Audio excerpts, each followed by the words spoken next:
ایک پہلوان کا مقابلہ، جب مولا علی نے اس کو اٹھا کے نیچے پھینکا نا، آپ نے اپنی خنجر نکالا، اس کے سینے میں پیوست کرنے لگے.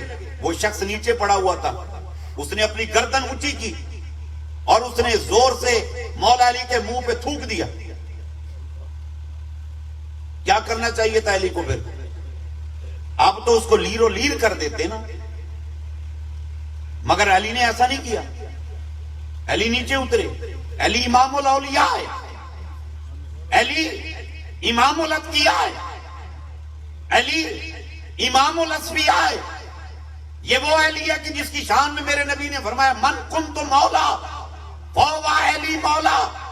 یہ وہ علی ہے جس کی شان میں میرے نبی نے فرمایا لاموں کا لامی جسموں کا جسمی کچھ فرق نہیں ماں بہن پیا.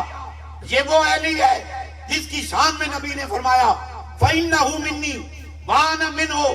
یہ وہ علی ہے جس کی شان میں نبی نے فرمایا انا مدینۃ العلم وعلی بابها. میں علم کا شہر، علی شہر کا دروازہ ہے. علی امام الاتقیاء، علی امام الاسفیاء، علی امام الاولیاء ہے. اس کے سینے سے نیچے اترا ہے، ہائے نیچے اترا ہے. چل پڑے. وہ پہلوان جو تھا وہ جو نیچے گرا پڑا تھا، وہ اٹھا، علی کی قبا پکڑ لی. کہتا ہے علی کہاں جا رہا ہے؟ تو میرا قتل کیوں نہیں کرتا؟ آپ نے فرمایا اب میں نے تیرا قتل نہیں کرنا. تو کہنے لگا پہلے کیوں کر رہا تھا؟ آپ نے فرمایا تو اس گھڑی دشمن خدا اور دشمن مصطفیٰ تھا، اس لیے میں تیرا مرڈر کر رہا تھا. اس نے کہا کیا میں نے تیرے نبی کا کلمہ پڑھ لیا ہے؟ فرمایا نہیں. کیا تیرے خدا کو مان لیا ہے؟ فرمایا نہیں. تو کیا میں اب دشمن خدا اور دشمن مصطفیٰ نہیں ہوں؟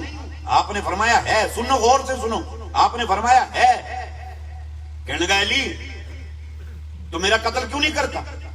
آپ نے فرمایا سن، میری تیری کوئی ذاتی دشمنی نہیں ہے، میں اللہ کی رضا کے لیے جنگ کر رہا تھا. اور سن، جب تو نے میرے چہرے پہ تھوکا تو نے میری عزت نفس کو مجروح کیا. اب اگر میں نے تیرا قتل کر دیا، قیامت کے دن میرا مولا مجھ کو فرمائے گا علی اس قتل کا جواب دے جو تو نے اپنے نفس کے انتقام کے لیے کیا تھا. میرا تیرا کوئی جھگڑا نہیں. میں آئے اگر ایسا ہو گیا مجھ علی کی ساری نیکیاں برباد ہو جائیں گی. جا چلا جا، اب میں نے تیرا قتل نہیں کرنا. اب آپ وہ جو پہلوان تھا نا، اس نے علی کے قدم پکڑ لیے. کہنے لگا علی نہ جا. علی سن سن، تیرا وطیرہ بتاتا ہے، تیرا کردار بتاتا ہے، تیرا اسوہ بتاتا ہے کہ تو سچا ہے، تیرا نبی سچا ہے، تیرا خدا سچا ہے. جلدی کر مجھے کلمہ پڑھا اور اپنے دامن میں پناہ عطا کر دے.